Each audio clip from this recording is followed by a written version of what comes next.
शौर्य का प्रतिरूप अभिमन्यु। अभिमन्यु अर्जुन का पुत्र था। श्री कृष्ण की बहन सुभद्रा इनकी माता थी। यह बालक बड़ा होनहार था। अपने पिता के से सारे गुण इसमें विद्यमान थे।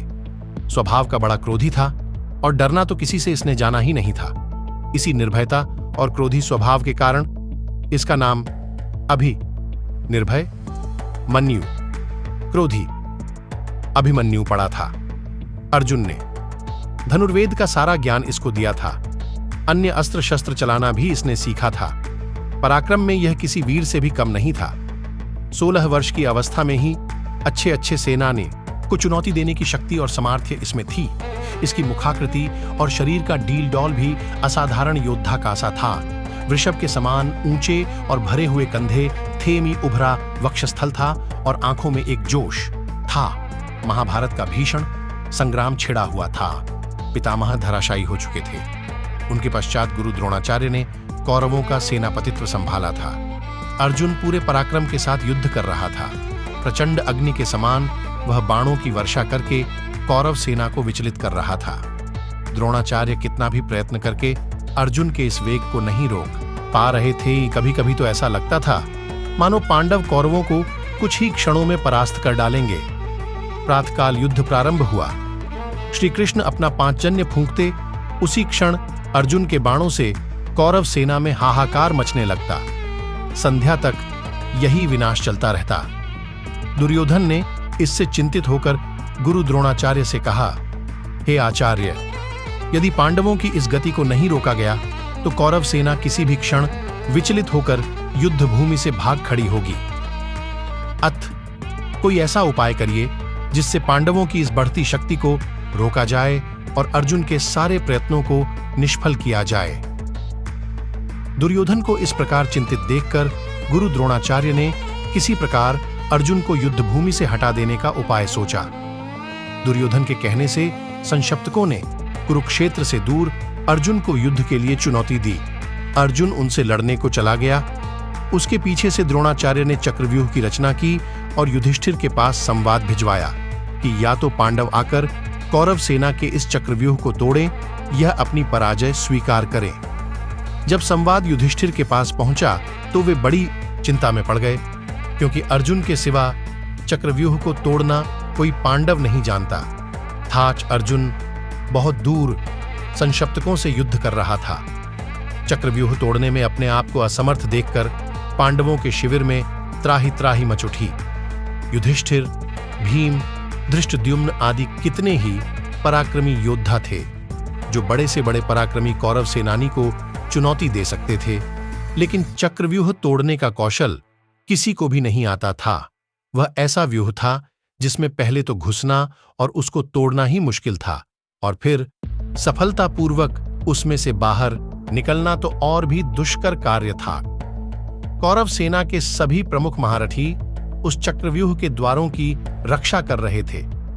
जब सभी किंकर्तव्य विमूढ़ के सभा में बैठे हुए थे और अर्जुन के बिना सिवाय इसके कि वे अपनी पराजय स्वीकार कर लें कोई दूसरा उपाय उनको नहीं सूझ पड़ रहा था, अभिमन्यु वहां आया और सभी को गहन चिंता में डूबा हुआ पाकर युधिष्ठिर से पूछने लगा कि चिंता का क्या कारण है।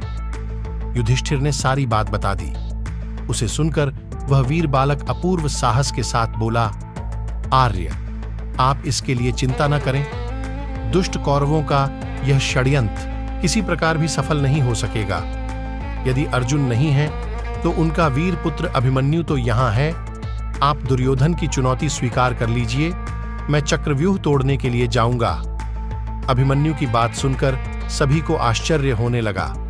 एक साथ सबकी नीचे झुकी हुई गर्दनें ऊपर उठ गईं। फिर भी युधिष्ठिर ने इसे अभिमन्यु की नादानी ही समझा।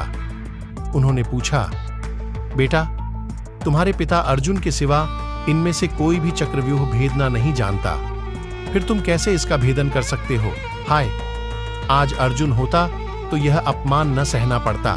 संध्या काल तक भी वह गांडीव धनवा नहीं आ सकेगा और पांडवों की यह सेना, जिसको लेकर वह प्रचंड वीर अभी तक युद्ध करता रहा है, अपने अस्त्र डालकर कौरवों से पराजय स्वीकार कर लेगी। हाय हाय क्रूर विधाता! यह कहकर युधिष्ठिर अधीर हो उठे। उसी क्षण अभिमन्यु ने सिंह की तरह गरज कर कहा, आर्य, आप मुझे बालक न समझें। मेरे रहते पांडवों का गौरव कभी नहीं मिट सकता। मैं चक्रव्यूह को भेदना जानता हूं। पिता ने मुझे चक्रव्यूह के भीतर घुसने की क्रिया तो बतला दी थी, लेकिन उससे बाहर निकलना नहीं बताया था। आप किसी प्रकार चिंता न करें। मैं अपने पराक्रम पर विश्वास करके चक्रव्यूह को तोड़ूंगा और उससे बाहर भी निकल आऊंगा। आप चुनौती स्वीकार कर लीजिए और युद्ध के लिए मुझे आज्ञा देकर शंख बजा दीजिए। उस दुर्योधन को संदेश भिजवा दीजिए कि वीर धनंजय का पुत्र अभिमन्यु उनकी सारी चाल को निष्फल करने के लिए आ रहा है। कितनी ही बार अभिमन्यु ने इसके लिए हठ किया। परिस्थिति भी कुछ ऐसी थी। युधिष्ठिर ने उसको आज्ञा दे दी। अभिमन्यु अपना धनुष लेकर युद्ध भूमि की ओर चल दिया। उसकी रक्षा के लिए भीमसेन, धृष्टद्युम्न और सात्यकी चले। चक्रव्यूह के पास पहुंचकर अभिमन्यु ने बाणों की वर्षा करना आरंभ कर दिया और शीघ्र ही अपने पराक्रम से उसने पहले द्वार को तोड़ दिया और वह तीर की सी गति से व्यूह के अंदर घुस गया। लेकिन भीमसेन, सात्यकी और धृष्टद्युम्न उसके पीछे व्यूह में नहीं घुस पाए। उन्होंने कितना ही पराक्रम दिखाया, लेकिन जयद्रथ ने उनको रोक लिया और वहीं से अभिमन्यु अकेला रह गया। अर्जुन का वह वीर पुत्र अद्भुत योद्धा था। व्यूह के द्वार पर उसे अनेक योद्धाओं से भीषण युद्ध करना पड़ा था, लेकिन उसका पराक्रम प्रचंड अग्नि के समान था। जो कोई उसके सामने आता था या तो धराशायी हो जाता या विचलित होकर भाग जाता था। इस तरह व्यूह के प्रत्येक द्वार को वह तोड़ना चला जा रहा था। कौरवों के महारथियों ने उस वीर बालक को दबाने का कितना ही प्रयत्न किया, लेकिन वे किसी प्रकार भी उसे अपने वश में नहीं कर पाए। उसके तीक्ष्ण बाणों की मार से व्याकुल होकर दुर्योधन ने गुरु द्रोणाचार्य से कहा, हे आचार्य, अर्जुन का यह वीर बालक चारों ओर विचर रहा है और हम कितना भी प्रयत्न करके इसकी भीषण गति को नहीं रोक पाते हैं। एक के बाद एक सभी द्वारों को इसने तोड़ दिया है। यह तो अर्जुन के समान ही युद्ध कुशल और पराक्रमी निकला। अब तो पांडवों को किसी प्रकार पराजित नहीं किया जा सकता।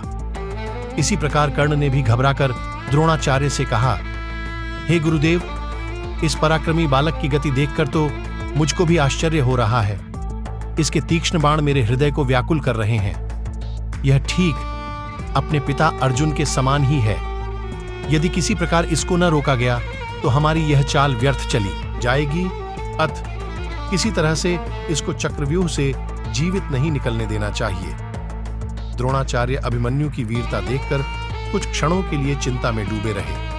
अर्जुन के उस वीर पुत्र के कर्ण, दूनौठ शासन आदि महारथियों को पराजित कर दिया था और राक्षस अलम्बुश को युद्ध भूमि से खदेड़कर बृहद्बल को तो जान से मार डाला था। दुर्योधन के सामने ही उसके बेटे लक्ष्मण को भी उसने मार डाला था। बड़े बड़े शूरवीर खड़े देखते रह गए और वह प्रचंड अग्नि की लपट की तरह सबको भस्म करता हुआ चक्रव्यूह को तोड़कर अंदर घुस गया। जब कौरवों के सारे प्रयत्न निष्फल चले गए तो उन्होंने छल से काम लेने की बात सोची। अलग अलग लड़कर कोई भी महारथी अभिमन्यु से नहीं जीत सकता था, इसलिए उन्होंने मिलकर उस पर आक्रमण करने का निश्चय किया। कृपाचार्य, कर्ण, अश्वत्थामा, बृहद्बल, शकुनी का चचेरा भाई कृतवर्मा और दुर्योधन आदि 6 महारथियों ने उसे घेर लिया और उस पर भीषण आक्रमण कर दिया। कर्ण ने अपने बाणों से उस बालक का धनुष काट डाला। भोज ने उसके घोड़ों को मार डाला और कृपाचार्य ने उसके पार्श्व रक्षकों के प्राण ले लिए। इस तरह अभिमन्यु पूरी तरह निहत्था हो गया, लेकिन फिर भी जो कुछ उसके हाथ में आया उससे ही वह शत्रुओं को विचलित करने लगा। थोड़ी ही देर में उसके हाथ में एक गदा आ गई। उससे उसने कितने ही योद्धाओं को मार गिराया। दुशासन का बेटा उसके सामने आया। घोर संग्राम हुआ। अकेला अभिमन्यु के सामने क्या करता? महारथियों ने अपने बाणों से उसके शरीर को छेद दिया। अब वह लड़ते लड़ते थक गया था। इसी समय दुशासन के बेटे ने आकर उसके सिर पर गदा प्रहार किया, जिससे अर्जुन का वह वीर पुत्र उसी क्षण पृथ्वी पर गिर पड़ा और सदा के लिए पृथ्वी से उठ गया। उसके मरते ही कौरवों के दल में हर्षध्वनि उठने लगी।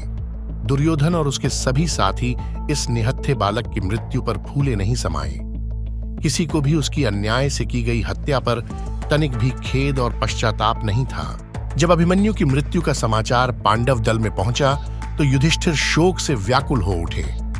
अर्जुन की अनुपस्थिति में उन्होंने उसके लाल को युद्ध भूमि में भेज दिया था। अब उनके आने पर वे उसको क्या उत्तर देंगे, इसका संताप उनके हृदय को व्याकुल कर रहा था। भीम भी अपने भतीजे की मृत्यु पर रोने लगा। वीर अभिमन्यु की मृत्यु से पांडवों के पूरे शिविर में हाहाकार मच गया। संशप्तकों से युद्ध समाप्त करके जब अर्जुन वापस आया तो वह दुखपूर्ण समाचार सुनकर मूर्छित हो उठा और अभिमन्यु के लिए आर्त स्वर से रुदन करने लगा। श्री कृष्ण ने उसे काफी धैर्य बंधाया, लेकिन अर्जुन का संताप किसी प्रकार भी दूर नहीं हुआ। प्रतिशोध की आग उसके अंतर में ढधकने लगी और जब तक जयद्रथ को मारकर उसने अपने बेटे के खून का बदला न ले लिया तब तक उसको संतोष नहीं आया। श्री कृष्ण को भी अभिमन्यु की मृत्यु पर कम दुख नहीं हुआ था, लेकिन वे तो योगी थी, बालकों की तरह रोना उन्हें नहीं आता था। प्रतिशोध की आग उनके अंदर भी जल रही थी। उन्होंने स्पष्ट कहा था कि अपने भांजे अभिमन्यु की मृत्यु का बदला लिए बिना वह नहीं मानेंगे। अभिमन्यु की स्त्री का नाम उत्तरा था। वह मत्स्य नरेश विराट की पुत्री थी। अज्ञातवास के समय अर्जुन विराट के यहाँ उत्तरा को नाचने गाने की शिक्षा देते थे। बाद में विराट को सारा हाल मालूम हो गया था, इसलिए लोकापवाद के डर से वे अपनी पुत्री का विवाह अर्जुन के सिवा किसी अन्य पुरुष के साथ नहीं करना चाहते थे। अर्जुन के स्वीकार न करने पर विराट ने उत्तरा का विवाह उसी के पुत्र अभिमन्यु के साथ कर दिया।